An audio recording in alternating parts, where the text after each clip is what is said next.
In this video, we're going to be talking about the dangers of hiding and keeping things from your partner and how that leads to a toxic relationship. Hello y'all, welcome back to another video dedicated to help you break out of the cycle of toxic behaviors and relationships in your personal and romantic area of your life. So the other day I was having a conversation with my client about whether or not it was okay to hide things from their partner because they felt like they were just protecting them. Now, while I understand that a lot of people may think that this is about protecting their partner, in actuality, this is about self-preservation. And before I dive into all that, we need to talk about where this is coming from in the first place, right? Despite knowing that hiding things from your partner can be harmful, why does this happen anyways? Number one, more commonly, what you'll notice from people who tend to hide things from other people is that they either grew up in a very strict household where everything was monitored, maybe they had helicopter parents, and every thought, behavior, or feelings that were wrong were considered bad, and they were often punished for it. And because everyone has a need for autonomy and wanting to explore things and be curious, that is natural for a child, right? The stricter you are, the more limitations and punishment you have, the more your child is going to want to do it anyways, maybe become a little bit more sneakier, hide things from you, especially if there was no explanation provided on why this was bad or wrong. And if this is resonating with you, you'll start to notice that during this process of hiding things, what ends up happening too is that because you feel as if it's inherently wrong or bad to do some of these things, you will hide it because you want to avoid that punishment, and you also inevitably build this shame cycle, thinking that there is something wrong with you, that you need to lie to project this perfect image, otherwise you'll be seen as bad or defective. And don't get me wrong, there are plenty of people there that maliciously lie and hide things as well.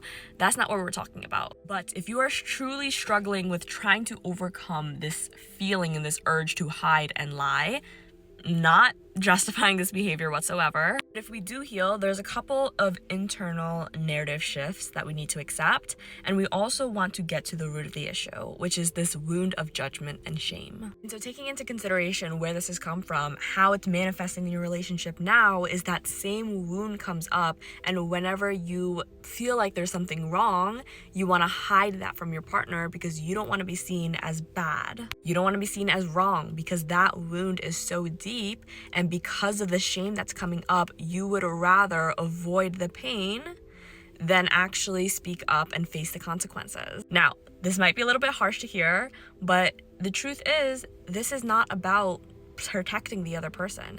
This is truly about self-preservation, and self-preservation because you so badly want to avoid that consequence and that pain. Because what if they think that you're bad? What if they start yelling at you? And what if they end up breaking up with you because of it? Now, I can't tell you what may happen or what may not happen, but when you are in a healthy relationship, we also have to understand that we do not get to decide how someone else reacts. They have every right to decide for themselves, and when you take that right away from them and they find out later, because they will, all of the truth and things that you repress will eventually come out. And once the truth comes out, unfortunately, what ends up happening is that the consequences are far worse than if you were to tell them truthfully. Because not only will there be a wound of distrust and betrayal, but they will start to question their own ability to discern what is good and bad, what is truthful and what is not. So if you got this far to the video, you want to start asking yourselves, okay, then how do I start healing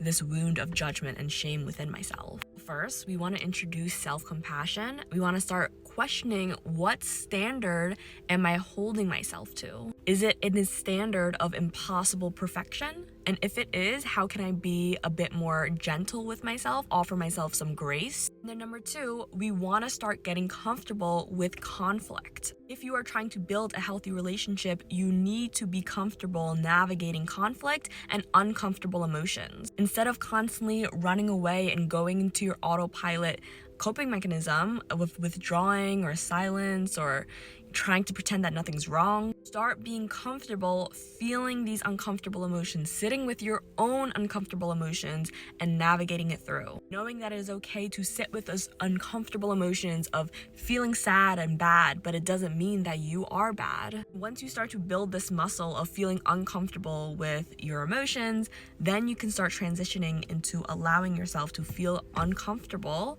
with their emotions, allowing them to make their own decisions, allowing them to decide whether or not they want to continue to stay in the relationship or if they want to leave. I know that's not what you want to hear. You don't want to hear that, oh my goodness, like what if they do leave, because that control is gone. But being in control does not mean that you get to control other people's emotions, actions, and thoughts. It means that you get to control your own and you allow other people to decide. But I hope this helps. If you want to learn more in depth and break this cycle of lying and hiding, then book a call with me, link in the description below. Follow for more, and as always, you got this.